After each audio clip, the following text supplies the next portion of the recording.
Welcome, curious learner, to your deep dive. We're shifting gears a bit today, moving away from the big picture of fields and forces Right. and zooming right down into the microscopic. We're looking at the fundamental structure of matter itself. Exactly. The internal geometry of crystals. It's all about that hidden architecture, isn't it? These repeating patterns that basically decide how everything solid behaves. That's the core of it. We're diving into some pretty rigorous material today, looking at how atoms arrange themselves in these, well, perfect crystal lattices. Perfect. But maybe not always in reality. Precisely. That's the big question, really.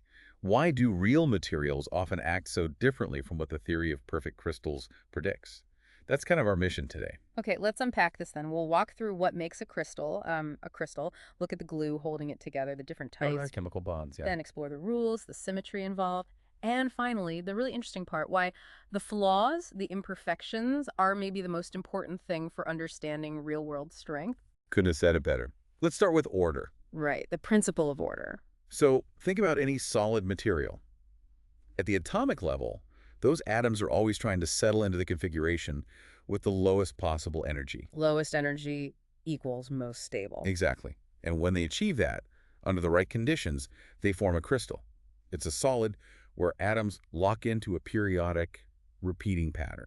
It's their ground state, basically. Like, really neat wallpaper. That's the analogy that comes to mind. Yeah, it's a great way to think about it. If you pick a point on that wallpaper pattern, say the corner of a flower, Okay, and you find the very next identical point where the surroundings look exactly the same. got it. That displacement, that move you made, is what we call a primitive translation. A crystal is just that, but in 3 dimensions, defined by these repeating shifts. So it's not just a jumble of atoms, it's structured. Highly structured. But it doesn't just snap into place instantly. Crystal growth is usually slow, atoms settling out of a liquid or maybe a gas or solution. And it's a bit of a fight, isn't it, between sticking and bouncing off? Absolutely. An atom lands on the surface, which lowers the energy that's good, but it's also got thermal energy. It's vibrating, bouncing against its neighbors. The sources say something like 10 to the 13 times a second. Wow. That's a lot of bouncing. It is. So it's constantly testing. Do I stick or do I jump off? And that slow, careful process, especially right at the growing surface, that's what ultimately shapes the crystal we see. You know, the flat faces on a quartz crystal or a grain of salt. Okay, so they decide to stick, they form this pattern, Yeah. but how they stick, that's crucial too, right? That's the glue. Yes, the chemical bonds. This is fundamental because the type of bond completely changes the material's properties. Hardness, melting point, conductivity. It all comes back to the bonds. So what kinds are we talking about? Well, there are 4 main types we see in crystals. Let's start with the strongest. You've got ionic bonds, think table salt, sodium chloride. Okay. Right. One atom, sodium, gives up an electron, becoming positive. The other, chlorine, takes it, becoming negative. Then, boom, electrostatic attraction. Positive pulls negative. And that pull is strong, makes them hard. Very strong, yes. Ionic crystals are typically quite hard. Right. But, and this is key, they're often brittle Brittle. Why? If the bond is strong. because the order is rigid. If you hit it just right, you shift the layers of ions. Suddenly, you might line up positive ions next to positive ions, negative next to negative. They repel massively. Ah, and it cleaves. Breaks clean along a plane. Exactly. Cleavage. Now, contrast that with covalent bonds. Here, atoms share electrons. Think of diamond. The ultimate hard material. Pretty much. Carbon atoms sharing electrons with typically 4 neighbors. These bonds are incredibly strong and very directional. They point in specific ways. That locks everything into a super rigid, super hard structure. Okay, strong and directional. What about metals? They're different. They bend. Totally different bonding. Metallic bonds. This is where it gets interesting. The outer electrons, the valence electrons, they aren't stuck to any single atom. So where are they? Everywhere. They form this kind of collective sea or glue that holds all the positive ion cores together. It's delocalized, shared across the entire crystal. A sea of glue. I like that. And because it's not directional, the glue holds everything together from all sides. The atoms can actually slide past each other without breaking the structure catastrophically. Which is why metals are malleable. You can hammer them flat and ductile, pull them into wires. Precisely. And why they conduct electricity so well, those electrons are free to move. Okay, one more time. The weakest kind. Molecular crystals. Think of something like solid paraffin wax or maybe ice. Okay. Here you have distinct, complete molecules like H2O in ice. The bonds within the molecule are strong, usually covalent, but the forces holding one molecule to its neighbor molecule, very weak. Van der Waals forces. Exactly, those weak, fluctuating attractions. Because the binding energy between molecules is so low, these crystals are typically very soft, easily deformed, and have low melting points. It takes very little energy to break them apart. So you've got this whole spectrum from diamond-hard covalent down to waxy molecular crystals, all based on the type of glue. It really dictates the macroscopic feel of the material. All right, so we have the glue. Now let's talk geometry. The actual patterns. The lattices. Right. The crystal lattice, it's the abstract framework, the repeating pattern, and the smallest repeating unit of that pattern is called the unit cell. The building block. The building block, exactly. And there are different ways to arrange atoms within that block. For simple metals, two common ones are very important. Let me guess. BCC and FCC. You got it. Body-centered cubic, BCC. Imagine a cube. Atom at each corner, plus one single atom right smack in the middle of the cube's body. Okay, corners and center, like iron at some temperatures. Yep, iron does BCC. Yep. Then there's face-centered cubic, FCC, again, cube, atoms at the corners, but now also an atom in the center of each of the 6 faces. Corners and faces, like copper, gold. Copper, gold, silver, aluminum. Lots of common metals are FCC. It's a very efficient way to pack spheres. Packing spheres. That sounds like trying to fit the most oranges in a crate, doesn't it? It's exactly that principle. It's called close packing. Atoms, approximated as spheres, want to get as close as possible and minimize energy. The densest way you can pack spheres means each sphere touches 12 neighbors. 12 neighbors, okay. And there are basically 2 ways to stack layers of close-packed spheres to achieve this. One leads to that FCC structure we just mentioned. It's also called cubic close packing. And the other? It's called hexagonal close packing, or HCP. Similar density, slightly different stacking sequence. Many metals use HCT too, like magnesium or zinc. So this structure, this geometry, it implies rules, right? Symmetry rules. Oh, absolutely. Symmetry is fundamental to crystallography. Right. A crystal must look identical after certain operations, like translations, we talked about those, but also rotations. Right, you rotate it and it looks the same, but the source material makes a big point about which rotations are allowed. It says only 1, 2, 3, 4, or 6-fold rotations. Yes, that's the crucial restriction. But why? Why can't you have, say, 5-fold symmetry in a repeating crystal lattice? It seems like you could imagine it.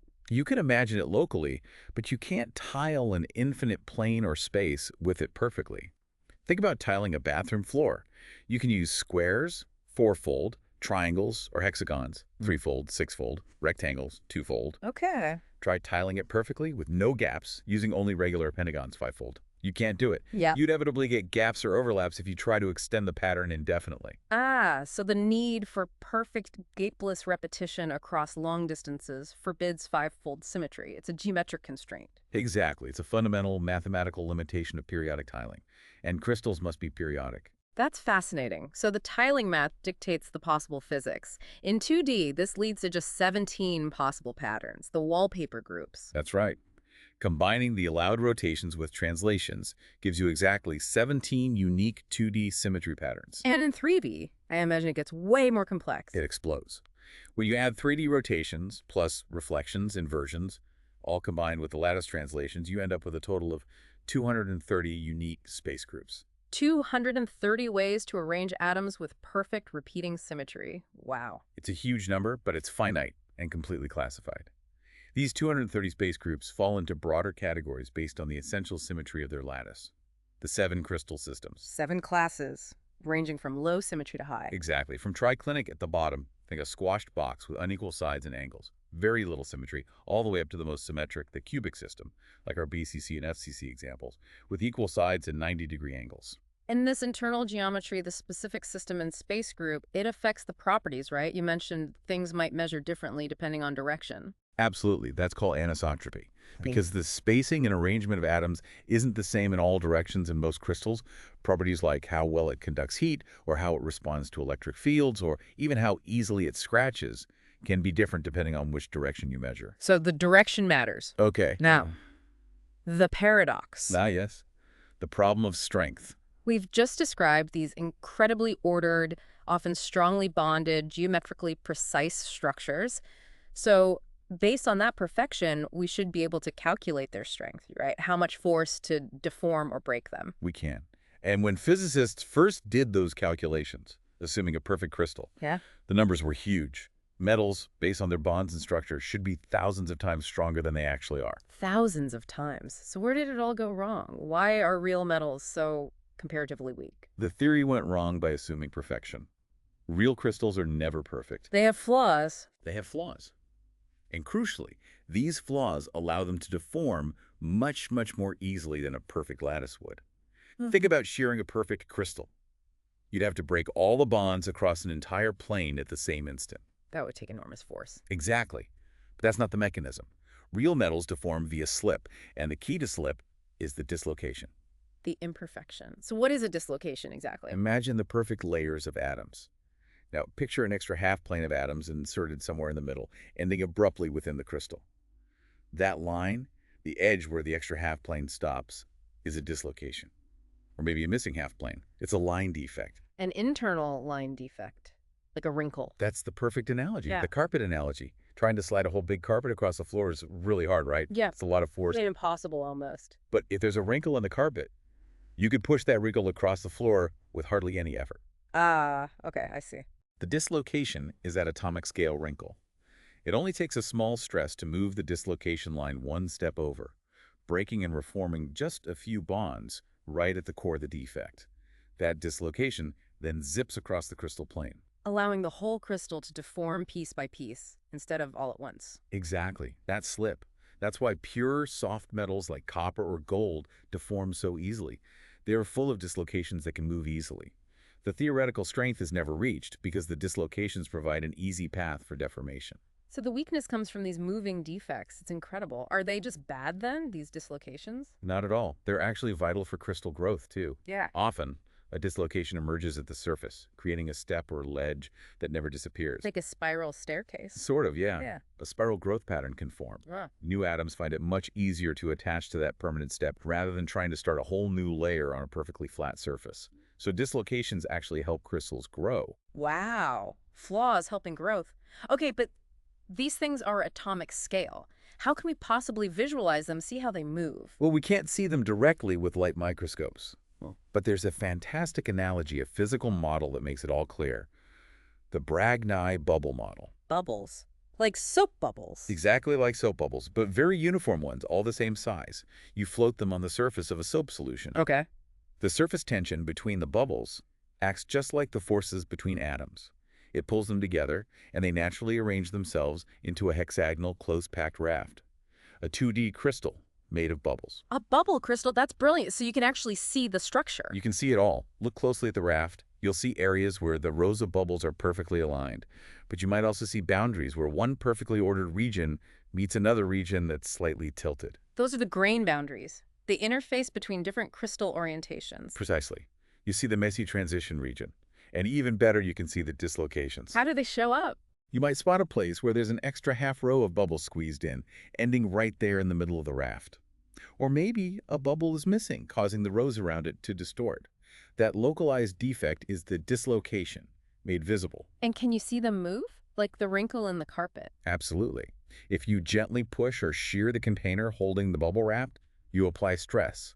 And you can literally watch those dislocation lines glide across the bubble crystal. It perfectly mimics atomic slip in metals. That's amazing visualization. What else can the bubbles show? Lots. You can study recrystallization, stir the bubbles up violently, make the raft totally disordered, amorphous, Okay, chaos. then just leave it alone. Slowly, the bubbles will start to nudge each other back into ordered patches. The grains will grow. That's exactly like annealing a metal, heating it to let the atoms rearrange back into a lower energy, more ordered state.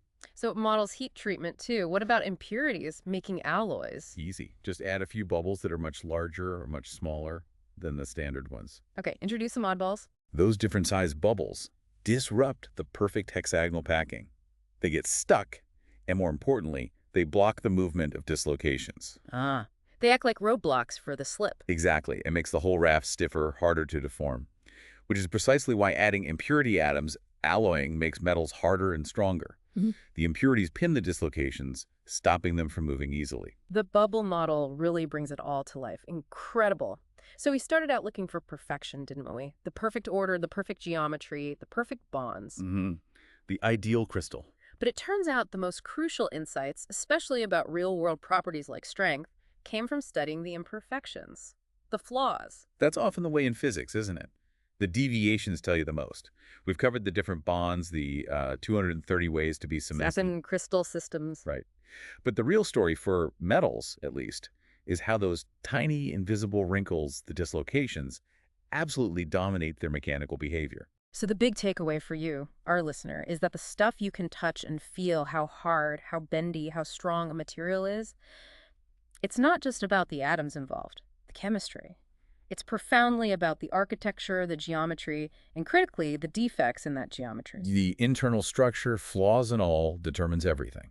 And if you think bigger picture, all those processes we use to engineer materials, bending copper wire makes it harder, that's work hardening, creating more dislocations that tangle up and block each other, heating steel to soften it, annealing lets dislocations move and annihilate, reducing their density. It's all about managing these defects. Yeah. The purest, softest metals are soft precisely because they're too perfect in a way. They don't have enough built-in roadblocks, enough defects to stop those dislocations from sliding around. It really is a world where the flaw defines the function. A beautiful paradox to end on.